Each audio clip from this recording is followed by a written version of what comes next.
Enjoy the following preview of our recent ClubGPF live discussion. For the full recording and much more, go to geopoliticalfutures.com/ClubGPF.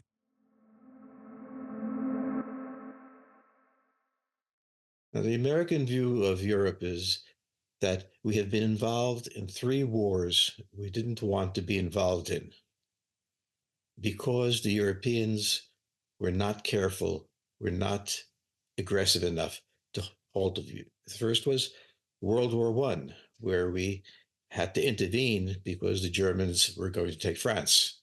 So we had to do that.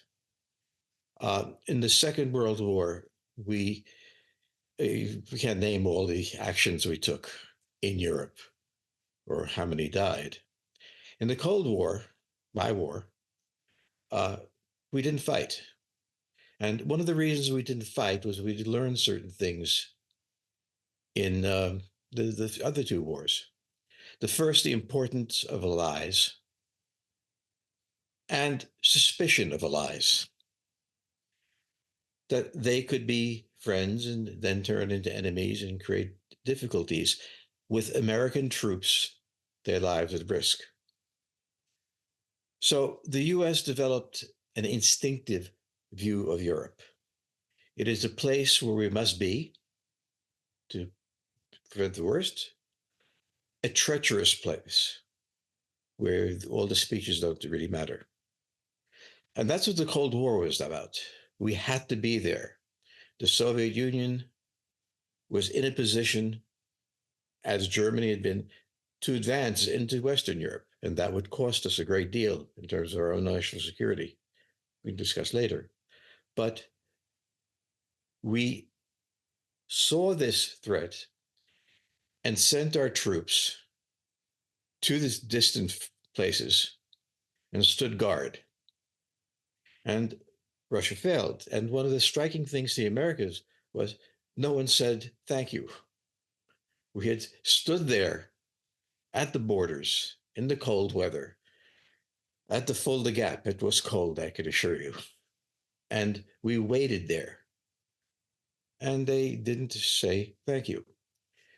What the Europeans don't understand is how that created a sense of distrust in the United States. So when Ukraine was invaded, the question was who would come? And that's when NATO, a wonderful institution, turned out to be a little party. You came if you felt like it, dressed with what you had.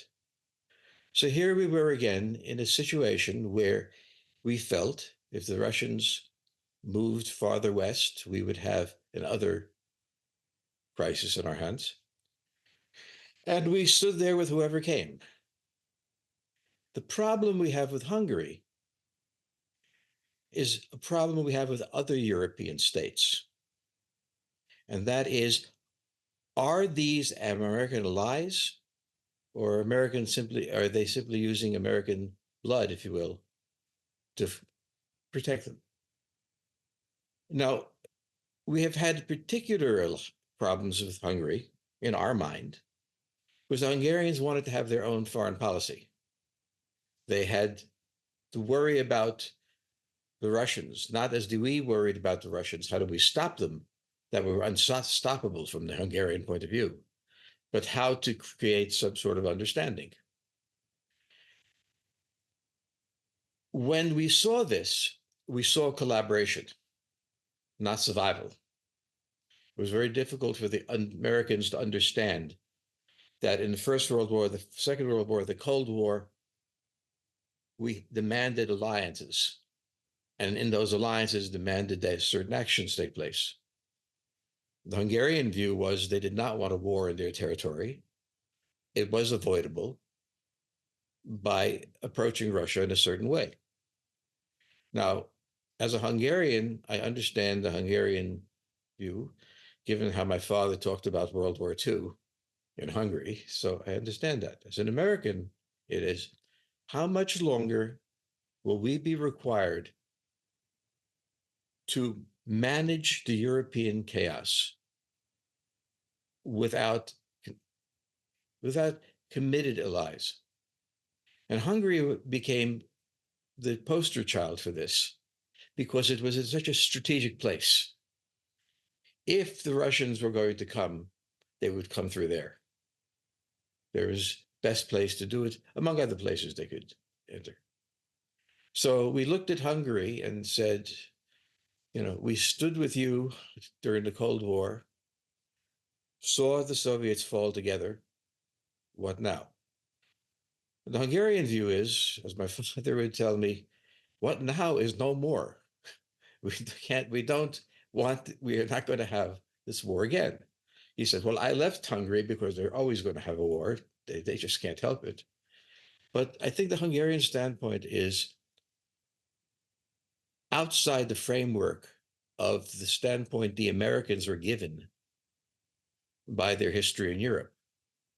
The Americans were given the notion that they were responsible for most of the price of what was happening, but allies would join us in doing things that had to be done.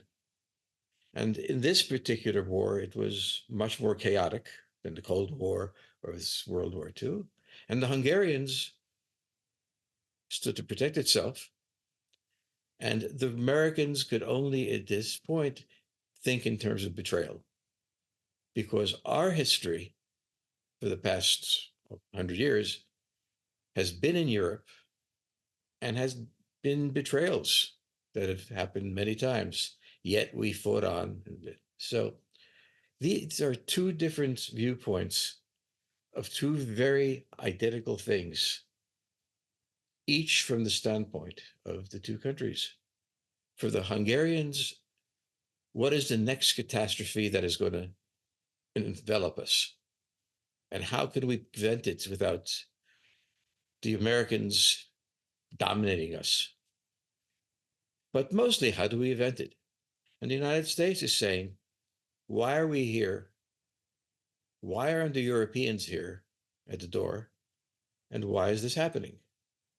Now, we were both facing the same issue. The Hungarians took one look at it, and the Americans another. I have to say, in speaking to Americans and trying to explain the Hungarian viewpoint, it didn't get through.